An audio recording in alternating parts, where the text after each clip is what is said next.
The storm raged over Bagram Air Base as 12 soldiers faced certain death in the mountains. "Those flying tanks are obsolete," declared Colonel Daggett, grounding all rescue missions. But when hope seemed lost, an unauthorized A-10 thundered down the runway, vanishing into the tempest. Who would risk court-martial to save strangers? 3 years earlier, a decorated pilot was dishonorably discharged for a similar act of defiance. Now she flies again, proving that sometimes the most important missions happen outside the rulebook. Which city of the world are you watching from today? If this story of courage against impossible odds resonates with you, consider subscribing to hear more tales of the quiet warriors who serve without recognition. The operations center at Bagram Air Base hummed with tension, screens flickering with satellite imagery partially obscured by the violent storm system that had settled over the Hindu Kush. Colonel Braxton Daggett's knuckles whitened as he gripped the edge of the tactical display, watching 12 blue dots representing Sidewinder Team blink dangerously amid a sea of encroaching red. "How long until the storm breaks?" Daggett demanded. Staff Sergeant Winslow Archer tapped frantically at his keyboard, pulling up meteorological data. 6 hours minimum, sir. Maybe 8. He hesitated. Sidewinder reports 3 wounded now. They've expended 60% of ammunition. They won't last the night without support. The colonel's jaw tightened. "And extraction options?" "None, sir," replied Captain Octavia Merritt from the intelligence station. "Valley's too narrow for conventional landing. We'd need close air support to clear an extraction zone, and in this weather." She let the sentence hang unfinished. Major Harland, commander of the 355, the base's A-10 squadron, stepped forward. "Colonel, my Warthogs can fly this. We've operated in similar conditions during Operation Granite Shield last year." "Your flying tanks?" Daggett cut him off with a dismissive wave. "This mission needs stealth and speed, not your obsolete dinosaurs. We'll deploy the F-35s once the storm clears." "In 6 hours?" Harlan pressed. "Sir, Sidewinder doesn't have 6 hours." Daggett's expression hardened. "I'm not risking a pilot and $30 million aircraft on a suicide run." "The decision is made, Major." Outside the command center, rain lashed against the windows as lightning split the Afghan sky. The vast airfield lay mostly dark, aircraft secured against the storm, all except for Hangar 13 at the far end of the base, where a single security light flickered intermittently. Inside that hangar, security cameras rotated uselessly, their feeds scrambled by an electromagnetic pulse device small enough to fit in a pocket. A slender figure moved with practiced efficiency through the shadows, accessing a maintenance terminal with codes that should have been deactivated years ago.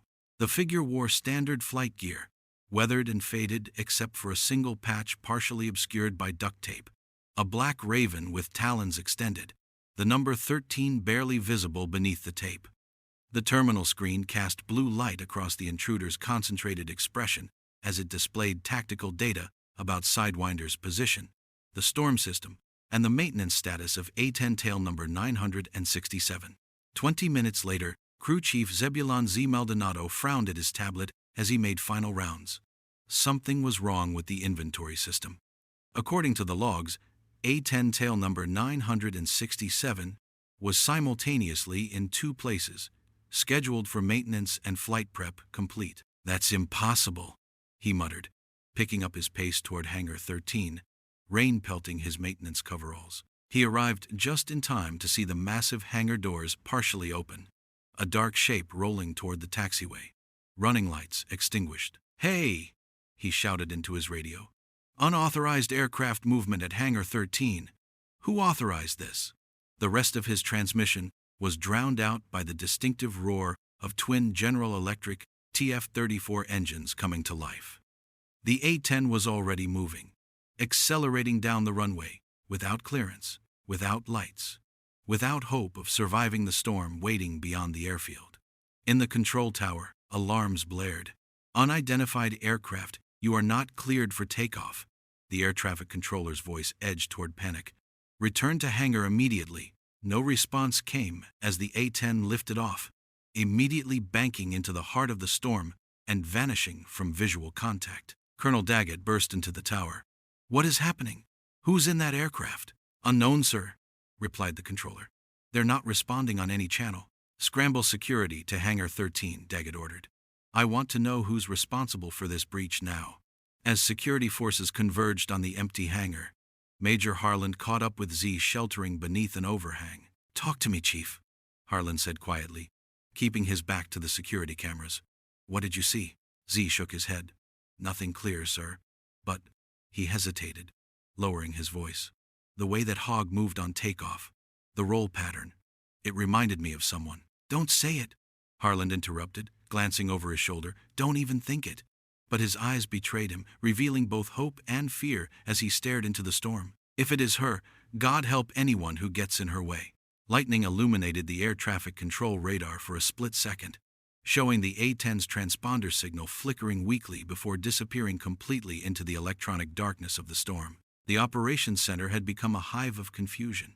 Colonel Daggett demanded answers no one could provide, while Staff Sergeant Archer continued monitoring Sidewinder's increasingly desperate communications. Bagram actual.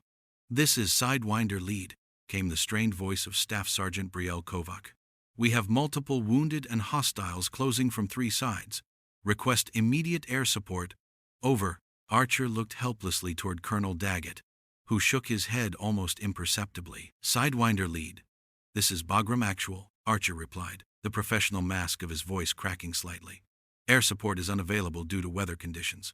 Continue to hold position and conserve ammunition. That's unacceptable. Kovac's voice crackled through the speaker. We need help now, or we're not going to make it. These men have families.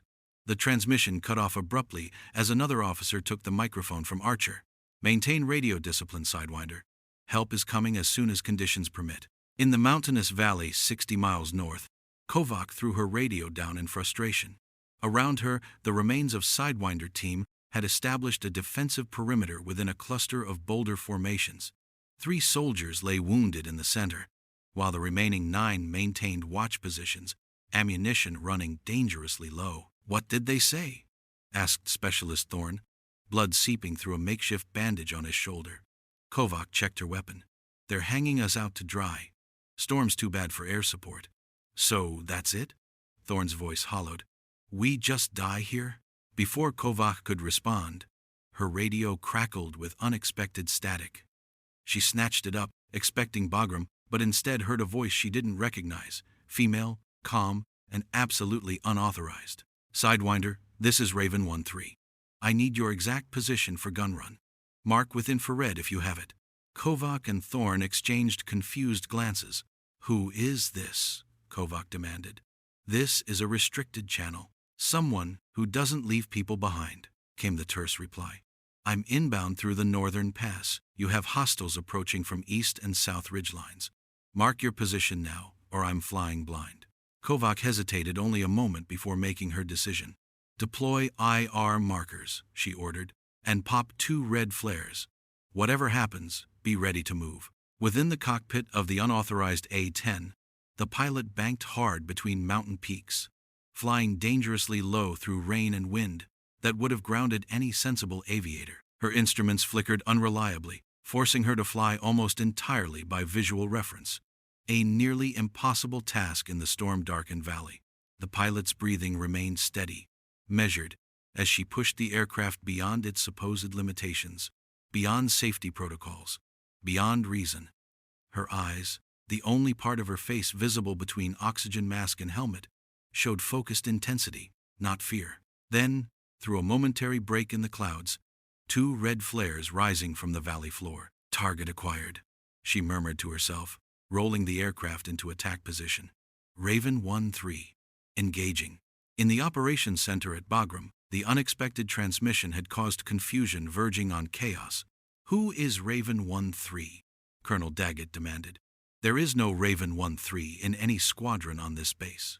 Major Harland stood silent, his expression carefully neutral as the room erupted around him. Only Captain Merritt noticed his stillness amid the storm of activity, and the slight twitch at the corner of his mouth that might have been the ghost of a smile. Merritt turned to her terminal, fingers flying across the keyboard as she accessed the classified database, searching for call sign, Raven 13. The system returned a heavily redacted file, most information blacked out, but 3 phrases remained visible. Unauthorized rescue operation. 18 survivors extracted against direct orders. Dishonorable discharge effective immediately. The timestamp on the file. 3 years earlier, in the valley, Sidewinder team watched in awe as the A-10 emerged from the clouds like an avenging angel. Its distinctive silhouette unmistakable even in the storm, the aircraft performed a perfect gun run. The distinctive sound of its 30mm cannon echoing through the mountains as it laid down devastatingly precise fire along the eastern ridge, obliterating the approaching enemy force without a single round landing near Sidewinder's position. Is that pilot flying visually? In this? Thorne whispered in disbelief. Kovac didn't answer, already organizing her team for movement as the A-10 banked impossibly tight, coming around for another pass on the southern approach. Sidewinder. Raven 1-3, came the calm voice again. I'm going to clear your exfil route to the north. There's a clearing 2 clicks up. Valley suitable for helicopter extraction. Move now. As Sidewinder began their desperate movement north, the A-10 continued its deadly dance through the storm, providing precision fire support despite visibly taking damage from both ground fire and the brutal weather conditions. In the Bagram Operations Center, the impossible was happening. Sidewinder was moving, surviving, approaching a potential extraction point, all because of a pilot who shouldn't exist, flying an aircraft that shouldn't be airborne in weather that should have made the mission suicidal. Sir, Archer called out. Sidewinder reports they're approaching a clearing suitable for extraction. They're requesting immediate medevac. Colonel Daggett hesitated, torn between protocol and the lives at stake. Major Harlan stepped forward. I have a Pavehawk crew standing by, sir. Pilot says she can follow the A-10's path through the storm corridor. You had no authorization to, Daggett began. With respect, sir, Harlan interrupted. Are we really going to stand here arguing while those soldiers die? The colonel's face flushed with anger, but he gave a curt nod. Launch the medevac. But this isn't over, Major. As the rescue helicopter spun up, following the path blazed by the mysterious A-10, Sidewinder reached the clearing. The A-10 circled overhead, continuing to provide cover despite smoke now trailing from its right engine. Raven 1-3. This is Sidewinder lead, Kovac transmitted. Medevac is inbound. You're trailing smoke. What's your status? For the first time, a hint of strain entered the pilot's voice. I've had worse. Focus on your people, Sergeant. The extraction proceeded with textbook precision, the medevac crew loading wounded as the A-10 continued circling overhead, occasionally disappearing into clouds only to emerge again, keeping enemy forces at bay. As the last of Sidewinder boarded the helicopter, Kovac paused at the door, looking up at the damaged aircraft still providing cover. Raven 1-3. Who are you? She transmitted. There was a long pause before the response came. Softer now. Just someone who remembers what it means to leave no one behind. Godspeed, Sidewinder. As the medevac lifted off, the A-10 performed a single wing waggle in salute before banking hard and disappearing into the storm. In the cockpit of the battered Warthog, warning lights flashed across every system. The pilot calmly assessed the damage. Right engine operating at 40% capacity, hydraulic system compromised, fuel reserves critical. The aircraft shuddered as she nursed it through mountain passes, putting as much distance as possible between herself and Bagram. Only when she was well beyond radar range did she allow herself a moment of emotion, closing her eyes briefly as tension released from her shoulders. When she opened them again, determination had returned. She adjusted course toward a remote airstrip near the Pakistan border, one that officially didn't exist on any current maps. As she flew, she removed the tape covering her patch, fully revealing the black Raven with the number 13 beneath it. Then, she reached up and unlocked her helmet, pulling it off to reveal short-cropped dark hair and the face of Major Alia Reinhardt, former Air Force ace, court-martialed hero, and now the ghost who appeared when all other hope was lost. Mission accomplished, she whispered to herself.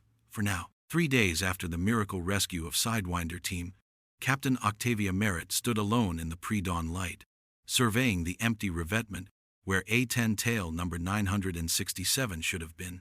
The theft, or liberation, depending on one's perspective, had divided Bagram's personnel into whispered factions. Colonel Daggett demanded answers and accountability. Others, particularly among the enlisted ranks, exchanged knowing glances whenever Raven 13 was mentioned. "Figured I'd find you here," came a voice behind her. Major Harland approached, carrying 2 steaming cups. He offered one to Merritt. "Coffee. You look like you haven't slept." "I haven't," she admitted, accepting the cup. "Something doesn't add up." She gestured to the empty space. "A pilot steals an A-10, flies an impossible mission in weather that grounded our entire air fleet, saves 12 lives, then vanishes." "Quite the mystery," Harland agreed neutrally, though something in his tone suggested otherwise. Merritt studied him carefully. "You know something." "I know lots of things, Captain. I know Colonel Daggett has ordered a full investigation. I know Joint Chiefs is suddenly very interested in what happened here. And I know that the fastest way to end a promising career is to get involved in matters above your pay grade. With respect, sir, 12 soldiers are alive because someone broke every rule in the book. That makes it my business." Harlan's expression softened. "You remind me of someone." He checked his watch. "Intel office, East Wing, Terminal 6. Password is Thunderbolt. If you're going down this rabbit hole, might as well have the full picture." Before she could respond, he walked away, leaving Merritt alone with her coffee and questions. Hours later, in the secured intelligence office, Merritt accessed Terminal 6 with the provided password. Immediately, classified files appeared. Not just the redacted documents she'd glimpsed during the crisis, but complete mission reports, personnel files, and court-martial transcripts. The story that emerged was both simpler and more complex than she'd imagined. Major Alia Reinhardt had been the Air Force's most decorated A-10 pilot, with 7 combat tours and over 80 confirmed close air support missions. 3 years earlier, she'd been stationed at this very base when a special operations team, call sign Odin, became trapped in circumstances disturbingly similar to Sidewinder's recent predicament. Command had deemed extraction too risky. Reinhardt disagreed. Against direct orders, she flew her A-10 into conditions deemed unsurvivable, provided critical air support, and enabled the rescue of all 18 Odin team members. Upon her return, instead of a medal, she received a court-martial. The transcript revealed the damning exchange. "General Northwood, Major Reinhardt, did you or did you not directly violate orders when you took off to support Odin team?" Reinhardt: "I did, sir." Northwood: "And did you understand that by doing so, you were committing an act of insubordination that could result in court-martial?" Reinhardt: "I understood that I was upholding my oath, sir." Northwood: "Explain yourself, Major." Reinhardt: "I took an oath to leave no one behind. That oath doesn't become void when the mission becomes inconvenient or politically complicated. Those men had families, they had names. They weren't acceptable losses." Northwood: "So you believe your judgment supersedes the chain of command?" Reinhardt: "I believe that when the chain of command abandons its own people, someone has to remember what we stand for." The verdict had been swift and severe: dishonorable discharge, stripping of rank, and permanent barring from military service. What the file didn't explain was how Reinhardt had disappeared after her discharge, or how she'd managed to access a secure military installation 3 years later. Merritt's investigation took her next to the maintenance crews, where Crew Chief Maldonado Z, to everyone on base, initially stonewalled her questions about A-10 tail number 967.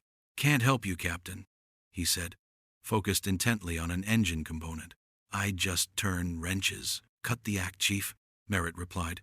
"You were first on scene when the aircraft went missing. Security footage shows you had less than 2 minutes between noticing the discrepancy and the A-10 taxiing. You knew something was wrong before anyone else." Z's hands stilled. "What exactly are you investigating, Captain? The theft of outdated equipment? Or the rescue of 12 of our people who'd otherwise be dead?" "I'm investigating the truth." He studied her face for a long moment. "The truth," he finally said, "is that someone remembered what it means to be Air Force when the brass forgot." He returned to his work. "That's all the truth I've got." The breakthrough came from an unexpected source: Staff Sergeant Brielle Kovac, Sidewinder's team leader, recovering in the base hospital. "You want to know about the pilot who saved us?" Kovac stated when Merritt entered her room. It wasn't a question. "I'm conducting an official investigation, yes." Kovac's laugh held no humor. "Official? Right." She adjusted herself in the bed, wincing. Let me tell you what official meant out there. Official meant we were expendable. Official meant leaving 9 good soldiers to die because some colonel decided a storm made us too inconvenient to save. I understand your frustration. But this isn't about assigning blame. No, you don't, Kovac interrupted. But she did. Whoever flew that A-10 understood exactly what was at stake. She reached for a water bottle, took a sip. When we were loaded on the medevac, I saw something. The A-10 banked close enough that I could see the cockpit. The pilot. She hesitated. What about the pilot? Merritt pressed. She saluted. Not some formal by the book gesture. It was like she was saying, I see you, I won't forget you. Like she knew exactly what it meant to be abandoned. Merritt leaned forward. Would you recognize her? If you saw her again? Never saw her face, but I'd know that salute anywhere. Kovac's expression hardened. And I don't care what your investigation finds. That pilot is the only reason I'm alive to have this conversation. As Merritt left the hospital, her secure phone buzzed with an alert. Satellite imagery had located the missing A-10, abandoned at a remote airstrip near the Pakistan border. She immediately requisitioned a helicopter. The airstrip was little more than a cracked concrete runway, remnant of some forgotten Cold War operation. The A-10 sat partially concealed under camouflage netting, its battle damage evident even from a distance. A crude maintenance area had been established in a nearby cave, containing tools, spare parts, and communications equipment, some military grade, others cobbled together from civilian technology. What struck Merritt most was the wall of the cave. Pinned there were photos of military personnel, all rescue operations, she realized. Each photo was annotated with names, dates, and locations. 18 faces were labeled Odin Team, Reinhardt's original unauthorized rescue. Others showed different groups, different missions, spanning the 3 years since her discharge. 12 separate operations, Merritt whispered to herself. All unauthorized. All successful. She photographed everything, then ordered the helicopter pilot to return to base. She had enough to complete her investigation now. Enough to identify Alia Reinhardt as the pilot behind the call sign Raven 13. Enough to trace her pattern of vigilante rescues across 3 years and multiple conflict zones. What she didn't have was Reinhardt herself. Back at Bagram, the atmosphere had shifted dramatically. Word of Sidewinder's rescue had spread, along with rumors about the mysterious pilot who had appeared when official channels failed. Colonel Daggett found himself increasingly isolated as Joint Chiefs took direct interest in the case, requesting detailed briefings on both the Sidewinder rescue and the original Odin mission that had ended Reinhardt's career. In the officers' mess, Major Harland approached Merritt's table. I hear you found the aircraft. And a lot more, she confirmed quietly. She's been doing this for 3 years, monitoring communications, appearing whenever a mission is deemed too dangerous for official response. 12 separate operations. Dozens of lives saved. And your report? Merritt hesitated. The facts speak for themselves. A decorated officer was discharged for saving lives, then continued doing exactly that outside the system. Facts are dangerous things, Captain. Harlan glanced around the room, especially when they contradict the official narrative. Sir, with respect, why was she really discharged? Saving 18 lives should have earned her a medal, not a court-martial. Harlan's voice dropped lower. Politics. The Odin mission was compromised from the start. Intelligence failure. Command knew it was a trap but sent them anyway. When they were ambushed, abandoning them was convenient. Covered up the initial mistake. He met her eyes directly. Reinhardt's rescue exposed the lie. She became a liability. That's completely against everything we stand for. The truth you're investigating.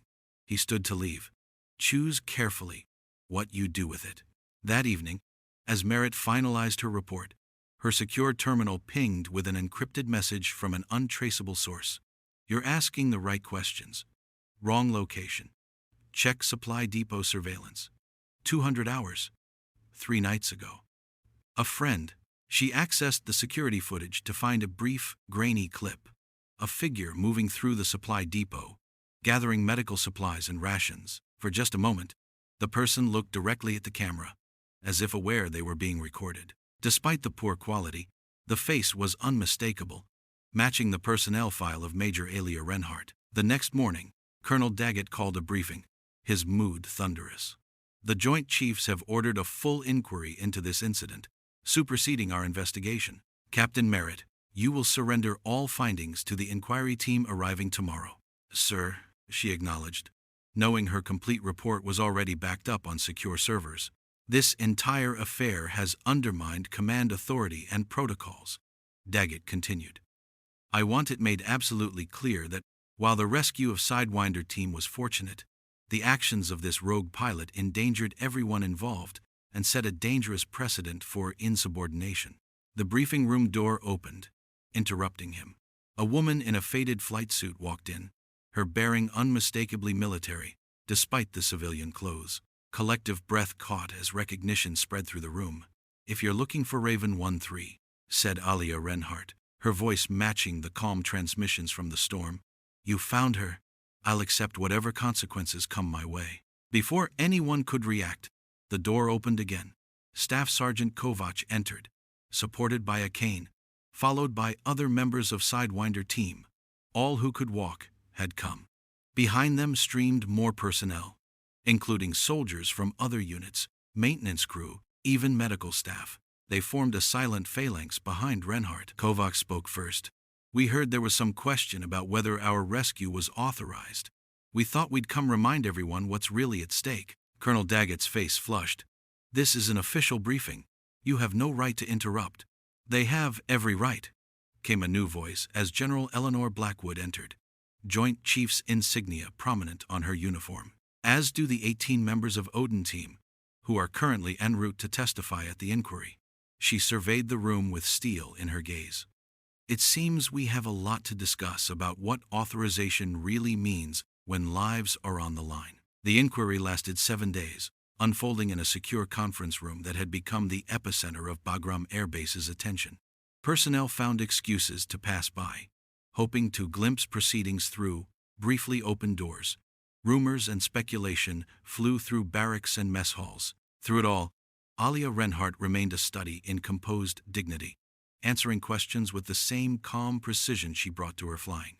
On the third day, the inquiry took an unexpected turn when General Blackwood produced a set of recently declassified documents. Major Reinhardt, the general began, using the rank stripped from her 3 years earlier. I'd like to discuss the original Odin mission that led to your court-martial. Reinhardt's expression remained neutral. Yes, ma'am. These documents indicate that Odin team was deployed despite multiple intelligence warnings about a potential ambush. Is that consistent with your understanding at the time? I was not privy to intelligence assessments, ma'am. I only knew they needed extraction and were being denied it. And when you received direct orders not to fly that mission, what was the justification given? Weather conditions and risk assessment, ma'am. I was told the mission was beyond acceptable parameters, and that Odin team understood the risks of their deployment. General Blackwood nodded, then placed another document on the table. This is the operational risk assessment you completed before takeoff. According to your calculations, the mission had a 67% chance of success, well above the threshold for authorized rescue operations. Yet this assessment was rejected by command. Can you explain why? For the first time, Reinhardt's composure cracked slightly. No, ma'am, I cannot. Then allow me. The general produced another file. This is a classified memo from then Deputy Secretary Harrison to General Northwood, who presided over your court-martial. It states, and I quote, "The extraction of Odin team presents unacceptable political complications given the circumstances of their initial deployment. A failed rescue attempt is preferable to a successful unauthorized operation that would raise questions about initial mission parameters." The room fell silent. In other words, Major, General Blackwood continued, you weren't court-martialed for breaking protocol. You were court-martialed because your success exposed a failure in command decision-making that certain individuals preferred to keep buried. Colonel Daggett shifted uncomfortably. General, I fail to see how events from 3 years ago justify the recent theft of military equipment and unauthorized operations that endangered personnel and aircraft. Colonel, Blackwood cut him off. Did you, or did you not, reject Major Harlan's assessment that A-10s could operate in the storm conditions that trapped Sidewinder team? I made a tactical decision based on available information and risk assessment. Based on your preference for next-generation aircraft over what you called obsolete flying tanks, despite evidence that the A-10 was better suited for the mission. Is that correct? Daggett's face flushed. The A-10 is scheduled for retirement. The future of close air support lies with multi-role stealth aircraft that can perform multiple mission types.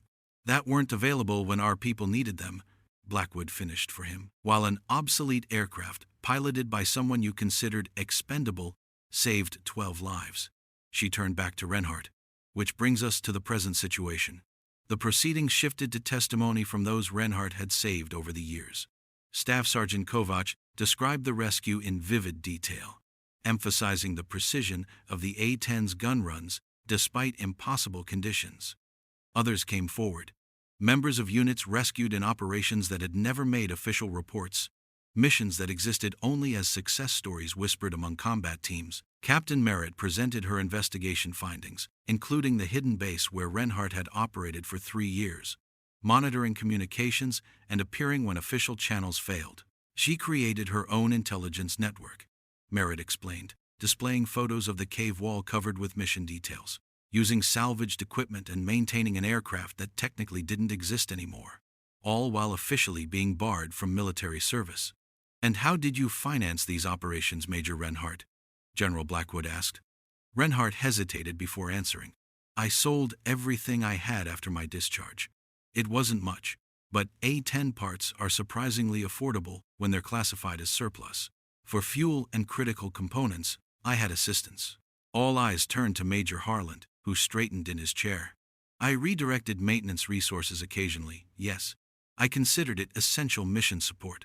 You diverted military resources to an unauthorized operator, Colonel Daggett said incredulously. I ensured our people came home alive, Harland replied without apology. As did others. It became clear that Reinhardt had operated with a network of quiet supporters, maintenance personnel who misplaced parts, communications officers who ensured certain frequencies remained monitored, even supply sergeants who overlooked missing medical kits and rations. On the final day, General Blackwood called the inquiry to order with a different tone. These proceedings have uncovered systematic failures in our chain of command, alongside extraordinary acts of courage both within and outside that chain. She turned to Reinhardt. Major Reinhardt, you've operated as a vigilante for 3 years because the system failed you, and because you refuse to fail others. That places us in an unprecedented situation. The room held its breath. The Joint Chiefs have reached a decision. Effective immediately. Your dishonorable discharge is vacated. Your rank is reinstated, with promotion to Lieutenant Colonel, including back pay and benefits for the intervening 3 years. Murmurs rippled through the room as Blackwood continued. Furthermore, you are hereby assigned to establish and command a new specialized unit, the Rapid Irregular Deployment Group, focused on high-risk extraction operations previously deemed beyond acceptable parameters. You will have authority to select personnel and equipment based on mission requirements rather than procurement politics. She slid a folder across the table. Your first assignment is to evaluate integration protocols for A-10s and F-35s in complementary close air support roles. It seems both aircraft have their places, despite what some might believe. Colonel Daggett's jaw tightened, but he remained silent as General Blackwood concluded the proceedings. This inquiry is closed. Lieutenant Colonel Reinhardt, report to headquarters at 800 tomorrow to begin your new assignment. As the room cleared, Reinhardt remained seated, staring at the folder before her. Captain Merritt approached hesitantly. Permission to speak freely, ma'am? Reinhardt looked up with a faint smile. I think we're past formalities, Captain. Why did you come back? You could have disappeared after Sidewinder. No one knew who you were. I came back because running doesn't change the system, Reinhardt replied. For 3 years I pulled people out of the fire after others decided they weren't worth saving, but the fire kept burning. She tapped the folder. Maybe it's time to change that. What happens now? Reinhardt stood, tucking the folder under her arm. Now we build something new.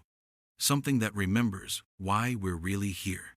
She glanced toward the window, where an A-10 taxied past, its distinctive silhouette a reminder of both the past and what might come next. Care to join me, Captain? I could use someone who asks the right questions. Merritt smiled. I think I'd like that, ma'am.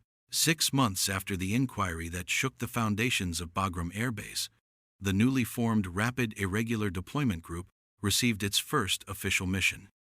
A CIA intelligence team was trapped in a region where they technically weren't supposed to be, communications limited, and conventional extraction deemed impossible due to political complications. The exact scenario that would have been abandoned before Reinhardt changed the game.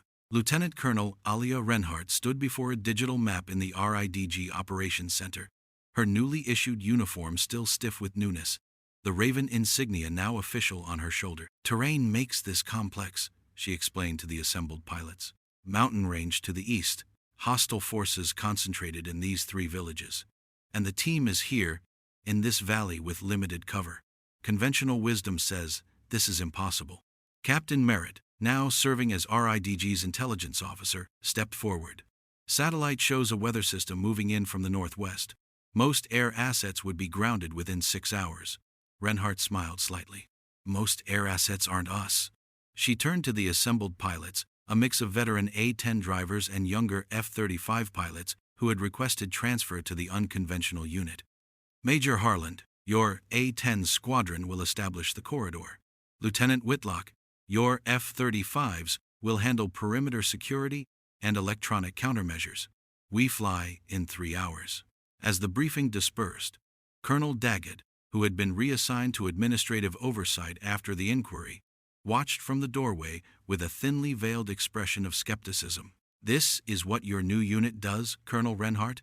Risks millions in equipment and personnel for missions conventional wisdom deems impossible? Reinhardt met his gaze evenly. Conventional wisdom would have left Sidewinder to die, and Odin before them, and these intelligence officers now. Sometimes wisdom needs updating, Colonel. You realize you can't save everyone, perhaps not, but I'll no longer accept that some are too inconvenient to try for. She gestured to the operations room around them. What you see as recklessness, we see as remembering our purpose. Daggett shook his head. The Pentagon's watching this operation closely. One failure, and your little experiment ends. Then we better not fail, Reinhardt replied simply. 3 hours later, the mixed squadron of A-10s and F-35s lifted off from Bagram, following a flight plan that conventional tacticians had declared suicidal. The F-35s flew point, using their advanced stealth and electronic warfare capabilities to create a digital corridor of invisibility. Behind them, the A-10s maintained tight formation, ready to descend for close air support when needed. In the lead A-10, Reinhardt flew with the same focused calm that had characterized her unauthorized missions. The only difference now was the official authorization codes and the squadron at her back. Command, this is Raven Lead, she transmitted. Approaching target zone in 10 minutes. Copy, Raven Lead, came Captain Merritt's voice from operations. Intelligence team reports increased hostile activity. They're pinned down and running low on options. Understood. We'll give them some new ones. The weather system rolled in faster than predicted, clouds thickening as the squadron approached the extraction zone. The F-35 pilots began to report visibility issues as they descended toward the valley. Raven Lead, this is Phantom 3, came Lieutenant Whitlock's voice, tension evident. These conditions are approaching minimum operational parameters. Guidance systems are compromised. Understood, Phantom 3, Reinhardt replied. Your squadron will establish high cover and relay communications. A-10 squadron will proceed with extraction support. With respect, Colonel, if we can't see to fly, how will the A-10s manage? There was a moment of silence before Reinhardt answered, a hint of grim humor in her voice. Because, Lieutenant, this is what happens when obsolete flying tanks refuse to be replaced. Form up on my wing. I'll show you how we did it in the old days. What followed was a masterclass in visual flight in impossible conditions. Reinhardt led her A-10s down through cloud layers, using terrain references and experience where instruments faltered. The squadron descended into the valley in perfect formation, emerging beneath the worst of the weather to find the intelligence team pinned down by enemy forces. Raven Squadron, weapons free, Reinhardt ordered. Protective perimeter only. These aren't combatants. They're people being manipulated by political forces beyond their control. Minimize casualties. The A-10s performed with surgical precision, creating escape corridors without inflicting unnecessary harm. Above, the F-35s provided electronic cover, jamming enemy communications and providing real-time intelligence updates. It was a seamless integration of old and new technologies, each complementing the other's strengths. When the extraction helicopter touched down, the intelligence team sprinted aboard, all members accounted for. As they lifted off, the team leader looked up through the helicopter window to see Reinhardt's A-10 flying escort, the Raven insignia visible on its fuselage. "That's her, isn't it?" he asked the crew chief. "The ghost who came back." The crew chief smiled. "Not a ghost anymore, sir. Lieutenant Colonel Reinhardt, the one who changed the rules." Back at Bagram, the successful mission was met with a reception unlike anything Reinhardt had experienced. Where her previous rescues had been classified, denied, or punished, this one received formal recognition. General Blackwood herself was present as the squadron returned, along with representatives from the Pentagon who had come to evaluate the experimental unit. The press had been carefully managed, allowed limited access to what was being called a new approach to high-risk extractions. Cameras flashed as the pilots emerged from their aircraft, with Reinhardt at the center of attention. "Lieutenant Colonel," called one reporter, "how does it feel to lead the mission that's being called impossible by conventional standards?" Reinhardt, uncomfortable with the spotlight, gave a measured response. "No mission is impossible when you value every life equally. We just proved that today." Another pressed forward. "Is it true you were discharged for a similar mission 3 years ago? Does this vindicate your actions?" Before she could answer, General Blackwood stepped in. "Lieutenant Colonel Reinhardt's record speaks for itself. Today's operation demonstrates why the Rapid Irregular Deployment Group was formed, to ensure we never leave our people behind, regardless of circumstances." As the formal ceremonies continued, Reinhardt slipped away, finding refuge in the maintenance hangar, where her original A-10 tail number 967 underwent routine service. The aircraft had been officially recommissioned, its battle scars preserved as a reminder of its unauthorized missions. Captain Merritt found her there, running her hand along the aircraft's fuselage. "Hiding from your own ceremony?" Merritt asked. "Just checking on an old friend." Reinhardt patted the aircraft. "She's got a few more missions in her. You could command from the ground now. You've earned it." Reinhardt shook her head. "Some of us aren't meant for offices and strategy rooms. We belong out there, where the decisions matter most. Where you can see the people you're saving," Merritt observed. "Where I can remember why we do this." Reinhardt turned to face her. "The quiet warriors. The ones who show up when everyone else has given up. They're the ones who keep the promise alive." "The promise? That no one gets left behind?" Reinhardt smiled faintly. "Not because of politics, not because of weather, not because some colonel thinks their life isn't worth the risk." The conversation was interrupted by the arrival of Staff Sergeant Kovac, now recovered and serving as RIDG's ground operations coordinator. "Colonel," Kovac said with a crisp salute, "the intelligence team wants to thank you personally. They're in the briefing room." Reinhardt nodded. "I'll be there shortly." As Kovac left, Merritt noticed something. "You never told me how you managed to access Bagram that night. How did you get past security with an alert out for your description?" Reinhardt smiled enigmatically. "I had help. More help than you'd imagine. The quiet warriors." "Exactly. People throughout the ranks who remembered what our real mission is. Z wasn't the only one who looked the other way when necessary." She gestured around the base. "They're everywhere. The ones who do what's right, even when it's not what's ordered." Later that evening, after meeting with the intelligence team, Reinhardt returned to her new office. On her desk sat a simple wooden box she hadn't noticed earlier.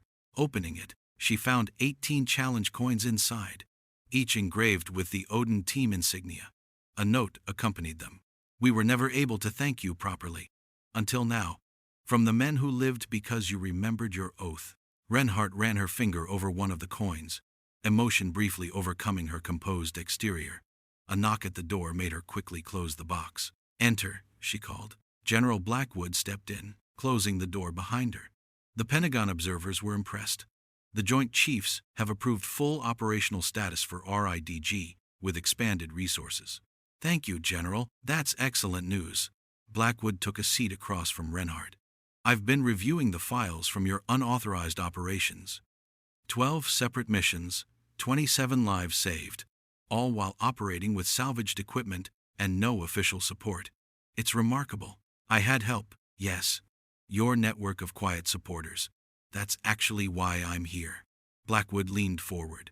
Your methods were unorthodox, but your results are undeniable. The Joint Chiefs want to implement aspects of your approach throughout special operations. Reinhardt raised an eyebrow. My approach? Valuing human life over political expediency.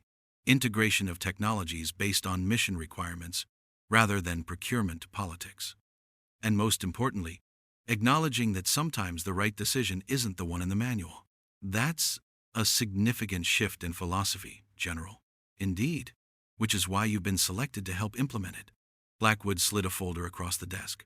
Expanded authority, additional squadrons, and integration with Special Forces training. You're no longer just leading a squadron, Colonel. You're changing the culture. Reinhardt opened the folder, scanning its contents with measured surprise. This is more than I expected. Sometimes the system gets it right, Alia. Blackwood stood to leave. Even if it takes someone breaking all the rules to remind us why those rules exist in the first place. After the general left, Reinhardt stood by the window of her office, looking out across the airfield, where both A-10s and F-35s now shared ramp space. In the distance, a storm was building over the mountains, reminiscent of the one she'd flown through to save Sidewinder. Her reflection in the glass showed a woman transformed, not just by the uniform and insignia, but by the vindication of principles she'd never abandoned even when they cost her everything. A soft knock at the door revealed Major Harland. Plans for the new training program are ready for your review, Colonel, he said. And there's something else. Applications for transfer to Ridge, over 100 so far. Word spreading. Reinhardt smiled. It seems we're not the only ones who remember what the uniform really means. 6 months later, the Rapid Irregular Deployment Group had expanded to 3 full squadrons, with specialized units trained in impossible extractions. Their reputation spread throughout combat zones. If conventional channels deemed a mission too dangerous, RIDG would find a way. The integration of A-10s and F-35s had proven surprisingly effective, each aircraft's strengths compensating for the other's weaknesses. What began as Reinhardt's personal crusade had evolved into a new tactical doctrine being taught at the Air Force Academy. On a rare day without operations, Reinhardt took her original A-10 for a solo flight. The aircraft systems now fully restored, but its battle scars preserved as a reminder. As she soared above the mountains that had once nearly claimed her, she reflected on the journey from outcast to commander. The radio crackled with Captain Merritt's voice from operations. Enjoying your joyride, Colonel? Just remembering where we started, Reinhardt replied. Well, don't forget, we have the congressional delegation arriving at 1,600. They want to see the famous Raven and her flying tank. Reinhardt smiled. I'll be there. Just taking the long way home. She banked the aircraft toward a familiar valley, flying low over the spot where Sidewinder had made their stand. Someone had erected a small monument there, unauthorized but unmolested, marking the place where 12 lives had been deemed expendable by some and invaluable by others. As she circled back toward base, Reinhardt spotted a formation of young pilots training in the newest RIDG protocols, a mix of A-10s and F-35s working in coordinated patterns. The future, built on foundations of the past. In the officers' club that evening, the congressional delegation mingled with RIDG personnel, impressed by the unit's record and the philosophy behind it. Reinhardt endured the political small talk with professional grace, though her preference for the cockpit was evident to those who knew her. During a quiet moment, she slipped away to the balcony for fresh air. Staff Sergeant Kovac joined her, now wearing lieutenant's bars after a battlefield commission. They're calling you a legend in the barracks, Kovac said. The ghost who came back and changed the rules. Reinhardt shook her head. I'm just a pilot who remembered her oath. You're more than that, and you know it. Kovac gestured to the gathering inside. You've changed how we think about what's possible, what's acceptable. 3 years ago, they threw you out for saving lives. Now they're building doctrine around your methods. It wasn't just me. It was everyone who helped. Everyone who believes some lives aren't expendable because they're inconvenient. Kovac smiled. The quiet warriors. Exactly. Reinhardt looked up at the stars emerging in the evening sky. They were always there, they just needed someone to remind them what we stand for. As the night drew to a close and the delegation departed, Reinhardt found herself back in the hangar, drawn to the aircraft that had carried her through storms, both literal and figurative. In the quiet darkness, she ran her hand along its fuselage, feeling the patches and repairs that told the story of missions that officially never happened. Captain Merritt found her there, as she often did. You know, most colonels would be celebrating a successful congressional visit, not hiding in a maintenance hangar. I'm not most colonels, Reinhardt replied. No, you're not. Merritt leaned against the aircraft. That's why this works, why Ridge works. Because you never forgot what it feels like to be the one no one's coming for. Reinhardt nodded, her gaze distant. There are still so many out there. People beyond the reach of conventional help. Political complications, impossible terrain, unacceptable risk assessments. And now there's us, Merritt said simply. The ones who fly through storms.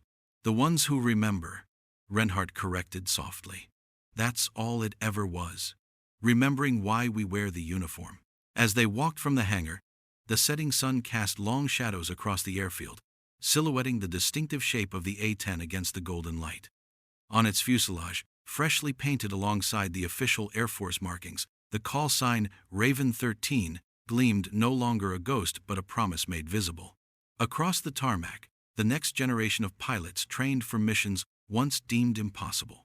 The quiet warriors, stepping from shadows into light, carrying forward the simplest and most profound of military promises. No one gets left behind. Welcome to the Quiet Warriors channel. Have you ever known someone who never asked for recognition, but deserved more than anyone else? Someone who showed up when everyone else walked away?